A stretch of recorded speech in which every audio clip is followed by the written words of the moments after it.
Long days and pleasant nights, fellow travelers along the path of the beam. Welcome to the horror show. I'm Jaime and Fuego. I'm Cecil Laird, and there's a reason I let him do that intro, because I don't know what any of that means. Damn right.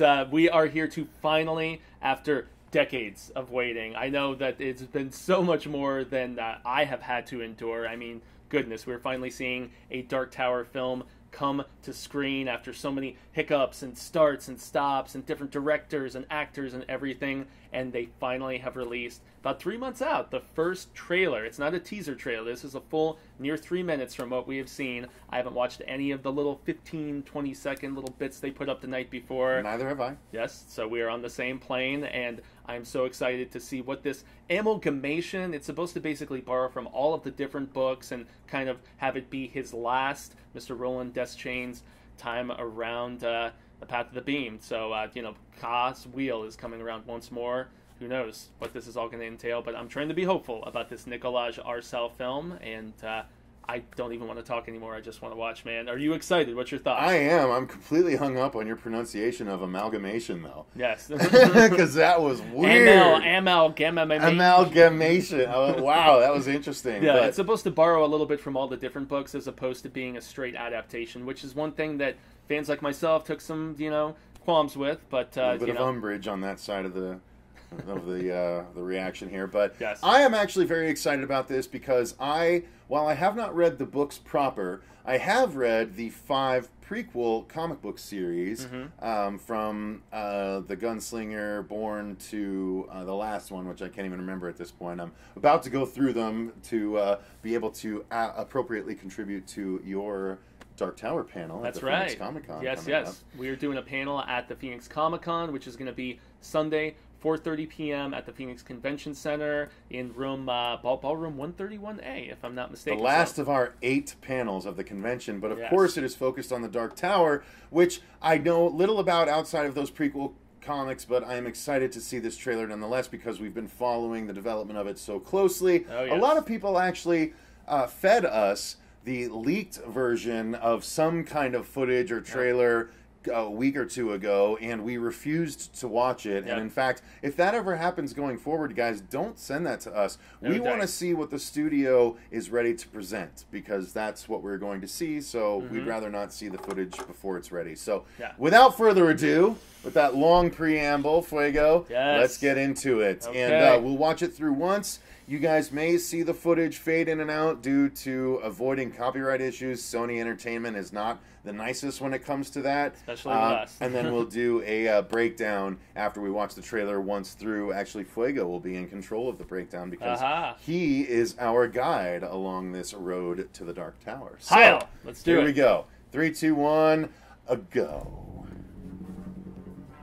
For thousands of generations, the gunslingers were knights. Can you hear it? Up the music a little Protect bit. us from the coming of the dark. Looks pretty awesome so far. Wait, okay. So it's fantasy and current world? There's dimensional jumping. Oh. I see a tower. Really? Man in black. That is not... That happens in the later books. They're just dreams. They're not real, Jake.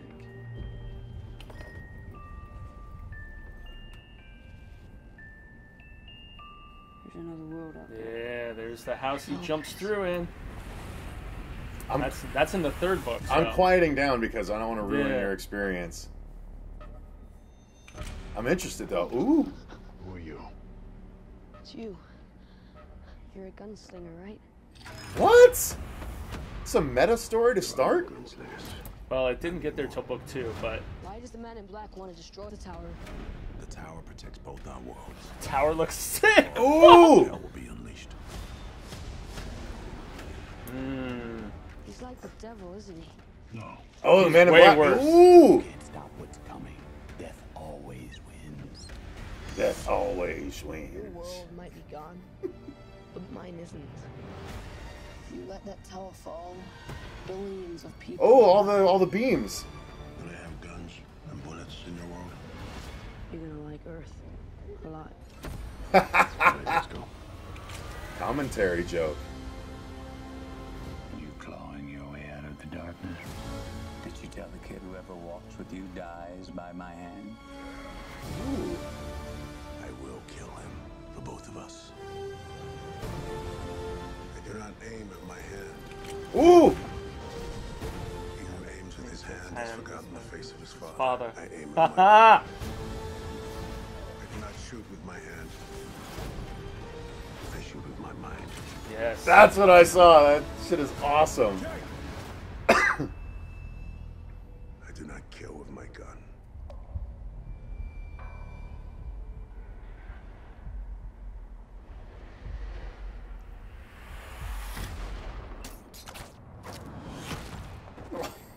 Oh, My heart. that's awesome. Okay. All right. I want to get Fuego's raw reaction because that's literally the first live-action representation of something he loves so much that he's ever seen. So, I'm definitely conflicted.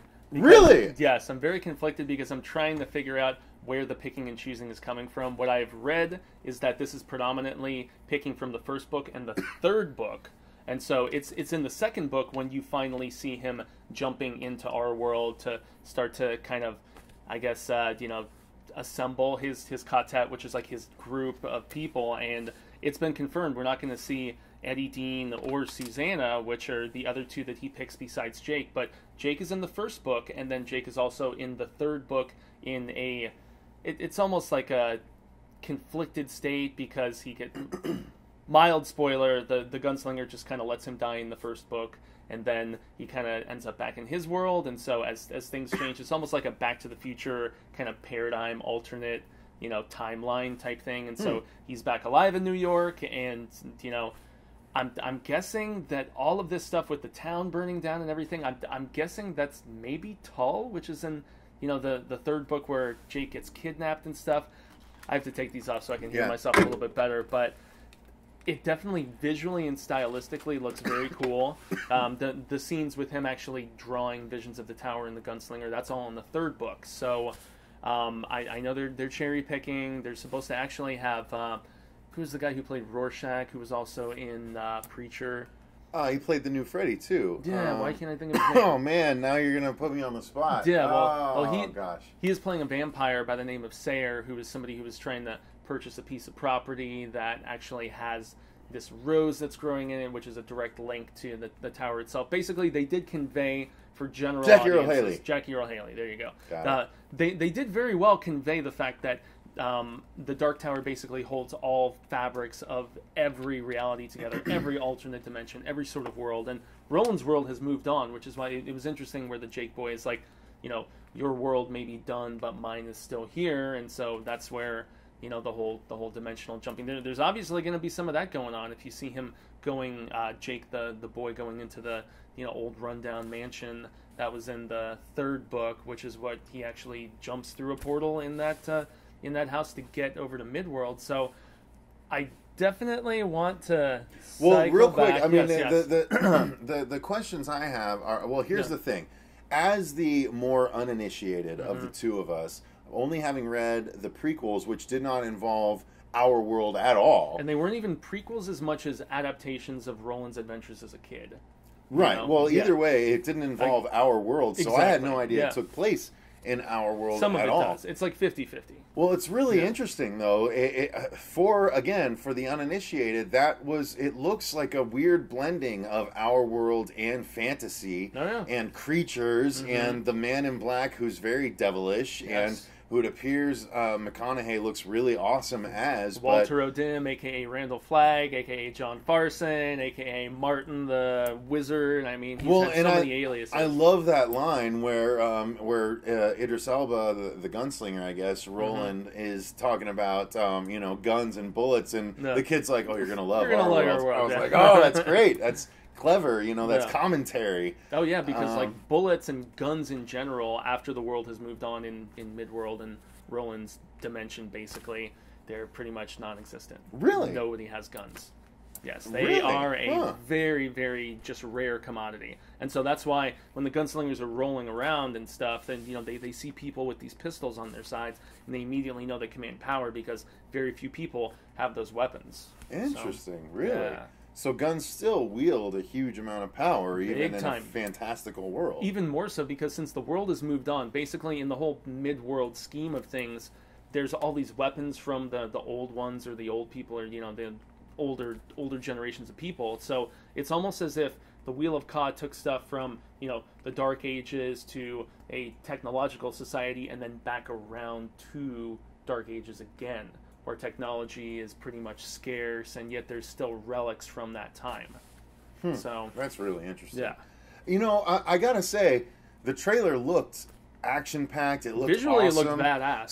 So why don't we go ahead? I'm gonna pass it over to you. It's on mute now, so you can go ahead and click through. Just hit play here, and then you can hit pause whenever you want to stop and look at something. We have it muted, right? Yeah, it's muted. Okay, so cool. Okay. That is a very cool shot. That's obviously Midworld. I'm not sure if that is.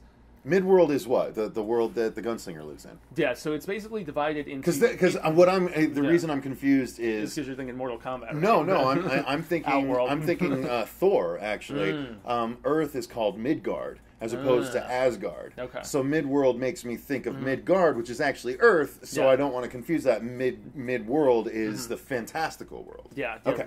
Roland's dimension is basically, or his area of existence is essentially divided into in-world, mid-world, and then oh goodness, I'm trying to think if it's Outworld or no, it's not Outworld, it's Endworld. Excuse me. Okay. So you've got in-world, mid-world, and Endworld. That's what I keep confusing with. And so Endworld is essentially where all of the stuff that is going down that is trying to destroy the tower. That's where the world has moved on the fiercest, and there's this place called Thunderclap, which is where there's storm clouds and all kinds of... That's basically where all the evil peeps dwell, whether it's the Taheen or, which are weird, like half monster, half people creatures. Like, basically, imagine a person, but with a monster's head. That's this particular race that the Man in Black and his ultimate... boss man, which is the Crimson King, which they didn't even really touch on at all. So I'm guessing, just like the earlier books, they're going to maintain that the Man in Black is the main bad guy, even though there is a superior above him. So this is very obviously, maybe this is Gilead, which is Roland's home after it's moved on, and this is just like just what's left of it. Well, it kind of makes sense to me, again, as the noob. If the Man in Black isn't the higher up, then we'll see him versus the Man in Black, and then they'll allude to the Crimson King at the end. I think you'll definitely see some little Easter eggs or something. They want to make more of these movies. They're just hoping this is going to be successful enough to warrant it. Well, not only that, but successful enough to warrant Ron Howard returning to develop the TV series in between the films. Yeah, and Ron Howard is still on board as a producer for this. He was originally directing the film when you had Javier Bardem was originally supposed to play the gunslinger. Yes. Is that a No Country for Old Men reference? Yeah, and honestly, in the books, Roland is described as being like a Spaniard, like almost like a, not so much Hispanic, but like a darker skinned Caucasian type character. So it's been very controversial casting. I loved it. It didn't bother me at all. Like, Idris Elba, I'm not sure which is actually correct. I think it's Idris. Yeah, let's see him in action real quick. Yeah, shooting away. He's awesome. And standing, the cinematography looks amazing. Go back a little bit. What is that creature? What is that thing? What is that thing, Fuego? It looks awesome. What is that thing? That's what I'm wondering. It looks like it's in Midworld, yeah, and that's what he is shooting at. So I'm not sure if that is just some random creature he's encountering as he's, through the desert and or wastelands or whatever. Well, actually, Wastelands isn't until the third book, so I'm honestly not sure. Well, but you said this is 1 and 3. It is 1 and 3, but I mean, when they encounter the Wastelands in the third book, it's basically an area of his world that has been totally decimated by presumed nuclear warfare, and there's radiation. And again, this is mutants. And... This is a cinematic universe. This is the Stephen King cinematic universe. So this is the SKCU, and then we have officially abbreviated it now. And so you have to imagine that they have to set up an awful lot in this one. So in Roland's travels, maybe he crossed the wasteland just to introduce it to. He's like, the wasteland. You might get a little bit of voiceover. It's far from the proximity if we're doing the actual legit terrain. Understandable, but obviously they're making changes and they're taking liberties. So maybe they have to introduce the wasteland before bringing it in a later thing. Or maybe it's not the wasteland at all. Who knows? Yeah, because it's originally a desert that he's trudging through, and it's a desert he's trudging through when he meets this kid, and yet he's obviously plagued with visions and stuff, which is what happens to Jake after he's already been there and then gone back. So, oh, really? Okay. Yeah, because in the first book, Roland's going through the desert and he just randomly comes across a way station and there's this kid there. And this kid says, yeah, this crazy man in black came through and I hid so he couldn't see me. And then he becomes Roland's buddy and companion as they continue after the man in black from the desert to the woods to the mountains where there's more of those slow mutants I was talking about. And then he's like, save the kid, pursue the tower. Save the kid, pursue the... I'm just going to let this kid die and I'm going to go after the tower. And that's the choice that he makes, and the kid's falling down, and Jake's like... Well, they're never going to be able to do that. There's other worlds than these. Yeah, probably not, which is why I think they're jumping the gun to this. There's a lot of taboo choices, which I felt were very profound and really painted the gunslinger in kind of a gray area light. You know, the fact that he's so obsessed with his quest to get to this tower and save all of reality, he doesn't care if all of his friends die along the way, because the ultimate goal is to save the tower and save all of existence, you know, break some eggs to make an omelet type thing. And so he just lets the kid go, and yet all the stuff that we're seeing with him being plagued by visions and stuff, it's all in the third book. So let's keep it rolling here. Him talking to the psychiatrist pretty much, but nice shots of New York. Yep. Gotta say.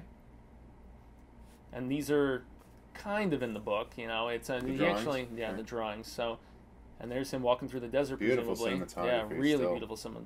I had not seen Nicolas Jarcel, the director. I'm trying to think. So wait, pause it. Why did that happen? What was the shaking there? There is nothing of that nature in the book. I'm assuming maybe that is, since they say, you know, something that happens on one level of the tower reverberates through different levels of it because the beams are being broken, and the beams so maybe are what, at that point there'll be an intercutting between him. Maybe this is when Idris Elba is fighting that creature, and when he defeats the creature, there's some kind of reverberation that shakes through or something. Or maybe not that creature specifically, or something happens that then reverberates through. Yeah, basically, so Dark Tower's in the center, and then there's all of these beams that basically overlap, you know, with it in the center to hold. We see a shot of it later on. We do, yeah. And so certain beams have been broken, and so that's what causes those little, I guess, you know, tremors of sorts throughout the different levels of the tower, which means all these alternate realities are reality, every other one that you could potentially imagine. And then this house that we're seeing right here is actually a spot where, yep, he makes that portal? Yeah, he makes his second jump over. I'm assuming this is going to be his first jump, so... But the reason it's all okay is let's get a better spot to pause on. There you go. Nice. So I'm thinking this makes a little bit more sense if the fact that, you know, it's his last time around, which is what Stephen King basically said. He tweeted a photo saying one last time around, and mild spoiler, the gunslinger has made this journey many times trying to get to the tower, and he gets there and things aren't quite right, and then he has to go again and again and again. That's the Wheel of Ka. And so they're saying the reason this is going to be a true sequel to the books as opposed to an adaptation is because it's the final time around. And there's so this is finally going to resolve everything that the books didn't? Yes, because the books were very cyclical. Especially, that has to excite you as a reader. It was the one thing that made me forgive all of these liberties that they're taking.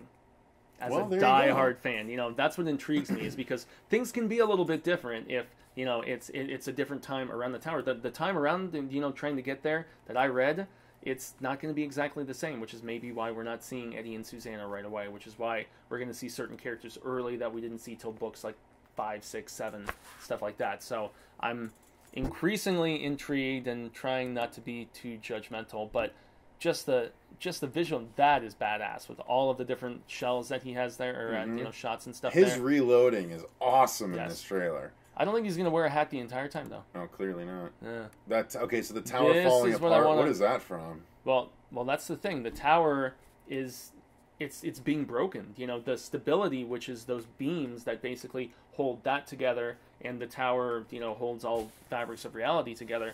The reason the Man in Black wants to destroy it, and his boss, the Crimson King, is because they want total, every dimension anarchy and insanity. It's more so the Crimson King that wants that, but we're not going to potentially see him in this, I'm assuming. But we might get brief flashes or something like that. Yeah. But that is a really cool shot of the tower. It really is. I've seen so many artistic representations of it. You know, from one that's on the shirt here, which is one of my personal favorites. But man, it's It's very CGI, but it looks just otherworldly and beautiful. I'm Okay. so intrigued. Let's keep this train moving.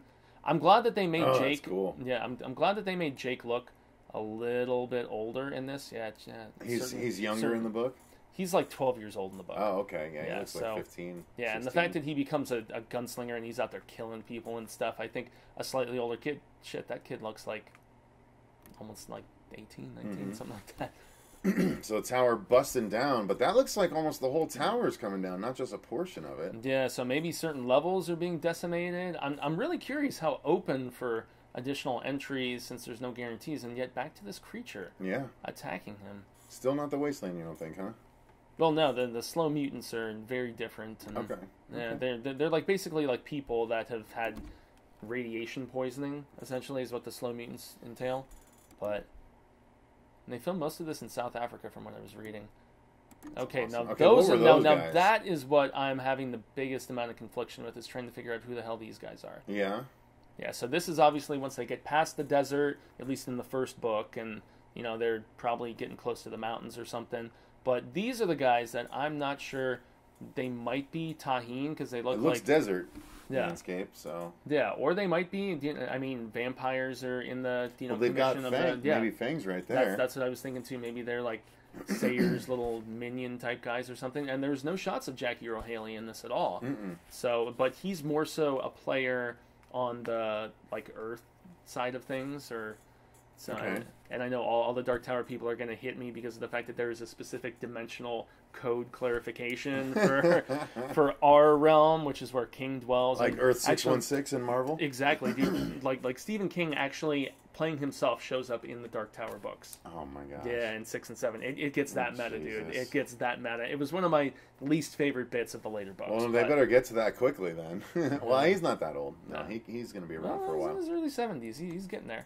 So, yeah, very okay. So, that's a very beautiful. very beautiful shot, and I'm assuming this is where they're going up into the mountains, past the forest, where he has this meeting with almost like a oracle of sorts that shows him some future stuff that's about to go down. Man, these shots are just beautiful. Gotta say. What was that? Like it looks like a busted down carnival. Well, that's situation. the thing, is that Look Midworld. at, keep going back a little bit. Midworld. Yeah, see, there's like there's Midworld something holding is, balloons. Oh, that's your little Stephen King It reference, I'm assuming, right? Oh, okay, there you go. Yeah, interesting. But it is supposed to be that's a. creepy Does it as even hell. say Pennywise? It does say Pennywise. Pennywise. What? That's Oh, awesome. that's pretty BA. So, Wow. One thing about Midworld is that it is supposed to be like kind of a mirror version of our world. And in the very first book, The Gunslinger, before he revised it in the early 2000s, it was supposed to be basically our world in the very far future, after things have cyclically come back to like a dark ages of sorts. But he ended up changing that and making it an alternate dimension. But that's a pretty badass Easter egg, I gotta say. Yeah. To show in the trailer, no less. Yeah. Oh, look at that. Okay, so yes, different something. levels. Okay, no, but look. Yeah. Right here, you can see one beam is getting broken because there's so a that's shockwave sent from one beam in that destroys this. Yeah, and so the correlation in our world, well, it's supposed to reverberate through, and that's the scene where he's like, yeah, you're gonna like our world. There's tons and tons of guns. That's so cool. That's really interesting. It looks kind of sci-fi, that portal, though. Oh, well, dude, as I was saying, this series basically Sci-fi, fantasy, it combines action, sci-fi, fantasy, Western. action, Western horror. It's True amalgamation. Yes, sir. You got it. Yeah, dude. It's like it combines so many different things together, which is why it is considered by so many fans his magnum opus, because it has all of his favorite influences all together, which is pretty rad. Yep. Knock. What was that? That was a building creature. That was the. It seems like he summoned it by knocking on the wall. And Look at also- he even says it. Go forward a little bit. You can see him behind the creature. No, go. Just back? after he knocks. After he knocks. Well, the one thing I was going to say is that does almost look like the Crimson King's eye. Well, maybe not.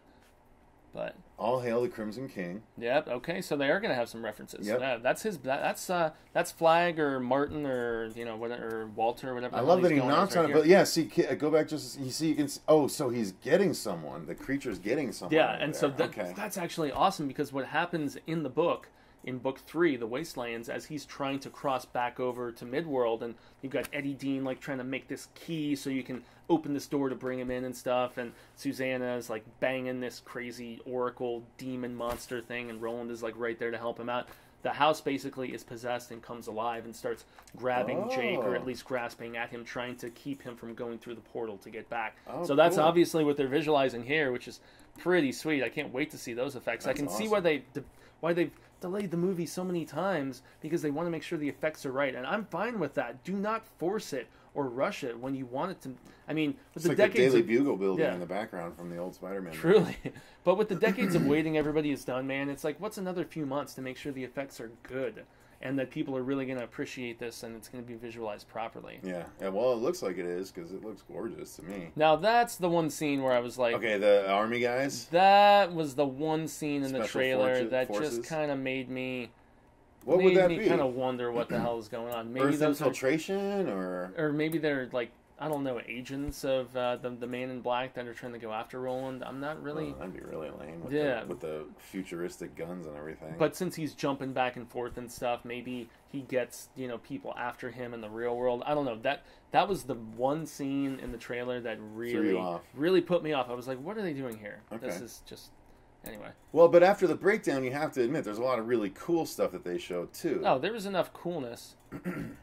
So that's one of those maybe either Taheen or a vampire, or maybe they're in Lud. I would hope they're not in Lud just yet, which is this, like, it's almost like a mirror version of New York in the third book, where everything is destroyed. It does look destroyed around them. Yeah, and yet there's people living on the surface, and then there's people living below ground. That would actually make sense if they're doing a lot of fighting in New York and there's dimension hopping to show a decimated version of it where these creatures are attacking. And he's jumping between the versions. That might be kind of cool, actually. You might be right. It might be, because look, it's completely destroyed around them. Yeah, and the fact that they like pull Jake away here in a moment and take him captive, that's what happens in Lud, is where this guy named Gasher basically kidnaps him and takes him down below. Oh, that's so sick. Yeah, that was super, super sick. Just throwing these freaking bullets in and there. Dude, where he started talking here about, go back. I do not shoot with my eyes, I shoot with my mind. That is like straight from the book, dude. Yeah, that was in the comic all the time too. That's where when he's training both Eddie and Susanna and Jake, he's all about, you do not aim with your hands, it's with your mind and everything, and it's just so compellingly done. Jake actually in the books brings his own guns, like he grabs his father's gun and takes it over, but yeah, that's actually a really beautiful shot too. I mean, again, the cinematography is clearly winning in this. And then I think Stephen Deshane is being played by he's being played by you're in good hands. Yeah, the Allstate guy. Yeah. The president from 24. Yep, so that is Stephen Deshane, presumably Roland's father. Oh, okay, all right. Yeah. Roland. Do not forget the face of your father, Roland. So that's we are really gonna, cool. And okay, yet so does the Man in Black has powers of some kind? No, he is a wizard of just massive proportions. Basically, he has shown up in everything. That is Randall Flagg from The Stand. That's awesome. Just to keep in mind, he is a dimensional jumper. He is like Eyes of the Dragon. Eyes of the Dragon. He's been in so many different things. It's pretty ridiculous. That was one of the things that got me into wanting to read The Dark Tower. Is I was like, oh, they bring Randall Flagg back and they tie in all this stuff in like multi-dimensional type It looks like things. McConaughey's going to do him justice. I would hope so. I was actually totally about that casting, and if they were to do The Stand like Josh Boone is trying to do, same guy who's adapting Gerald's Game right now, he wants to do The Stand and he wants to have McConaughey as the walking dude. He wants to have him as Randall Flagg. I could totally see that. Grow that mullet, man. Do it. Although there's no direct conflict like this in the books proper, but that's so cool. The reload there is amazing. Way rad. Yeah. Okay, so the busted down version of New York. Every time they're in there, it's in a dilapidated version of New York. It's got to be what you're saying. And yet the fact that he's being kidnapped right here, he's being taken away. This is what happens in Tall. They basically they have like a standoff on a bridge, which is basically the New York City Bridge, whatever the hell they call it. Set design. I'm just looking at the set design. It's gorgeous. Really cool. Yeah, it's gorgeous. And they take him, but once again, it's taking ideas from all of the others and making something new. So it's actually going to keep readers like myself who have done all the books on our toes, which is kind of exciting in some way. I know the purists will probably bitch, and I think I was a little more upset at the beginning of the trailer until we started like gradually going through it. So now I'm a little bit happier. It just visually looks so awesome. It looks amazing. Is he going to shoot this guy and then? Yeah, from not even looking too. Ricochet. Boom. Okay. I love that. That was a great moment in the trailer. Nice. Yeah. Yeah. That was There you great. go. And then the Tower of Power there. The Tower of Power, indeed, man. All power resonates. That's reverberates. I mean, guys, I think it was a good trailer. I'm excited about seeing it, more so than I have been, because it looks really tremendous. I don't have any of the hang-ups that most of the people that have read the books might have. Yeah, and yet we're a very niche, like, just crew of Stephen King people, because I still talk to so many fans of Pet Sematary, The Stand, even The Shining and It and stuff like that, and they're like, "What's the Dark Tower?" You know, we're a smaller brigade of diehard King fans, and so that's why people are wondering how this is going to perform at the box office. I'm quite curious myself. I am too. Yeah, but because I want more of them. I think so it'll I hope build it does steam. well. I think it'll build steam, and I think people love Idris Elba. I think they're going to get a he's whole awesome, extra man. audience that they weren't anticipating by casting him. I think that was a really intelligent choice. Yeah, they're gonna have to alter, if they do make a sequel, some of the stuff with Susanna, and specifically, you know, based on... They could literally just reverse the races on that and try and make it work the same way. So it would it'll be really interesting kind to of see. compromise the Susanna character, though, in my opinion. You know, the fact that she's like a powerful, you know, black woman from the civil rights movement and stuff like that. The dynamic between her and Roland wouldn't be the same as in the books. Well, but, fair enough. You know, we'll see how they approach it. Personal opinion. Yeah. I'm actually, you know, confident in what they're doing so far. So all right. let's bring on more. Well, thank you guys very much for watching. That was an extremely long breakdown of this trailer, but no, As I you think knew it was worth gonna it. be. I had a feeling. But Yeah. I think it was good, again, that I'm the uninitiated and you can explain some of these things to me because it just made me want to see it more. So let us know in the comments down below what you guys thought of this trailer, what you thought of our breakdown. If you have any questions for Fuego, feel free to fire him off. He does a weekly, every Sunday, and a show called Hail to Stephen King, where he focuses on Stephen King stuff, and every 19th of every month he releases a new review of a new Dark Tower book leading up to the release of this movie. Yeah. So all kinds of really awesome stuff on the channel regarding Stephen King and the Dark Tower.